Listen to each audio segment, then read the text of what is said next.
Ninth English, Unit 3, poem on killing a tree. So it is a memory poem. Now we shall go for the poem now. Now read the poem which speaks about the pain of trees. So this poem is about the pain of trees. It takes much time to kill a tree, not a simple job of the knife will do it. It has grown slowly, consuming the earth, rising out of it, feeding upon its crust, absorbing years of sunlight, air, water, and out of its leprous hide sprouting leaves.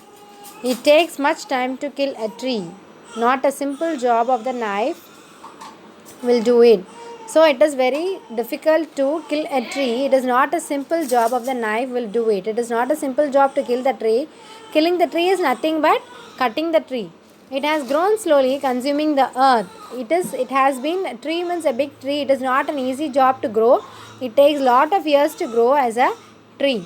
Rising out of it, feeding upon its crust, absorbing years of light, sunlight, air, water. So to grow as a tree, it consumes lot of sunlight, air, water, and everything. And out of its leprous hide, sprouting leaves. So it has to sprout the leaves and it has to grow. So hack and chop, but this alone won't do it. Not so much pain will do it.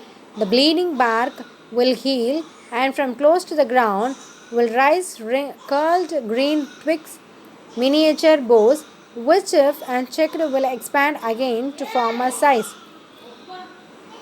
No, the root is to be pulled out, one of the anchoring earth. It is to be roped, tied, and pulled out, snapped out, or pulled out entirely, or from the earth cave, and the strength of the tree exposed, the source white and wet, the most sensitive hidden for years inside the earth. Then the matter of scorching and choking in a sun and air, browning, hardening, twisting, withering, and then it is done. So now we'll see about the author. Dr. Dr. Giv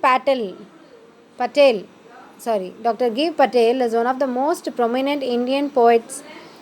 His famous works include Evening, Forensic Medicine, and From Bombay Central. He has also penned 3 plays. He has been conducting a poetry workshop in Rishi Valley School for more than a decade. This poem is taken from his poetry collection Poems, published in 1966.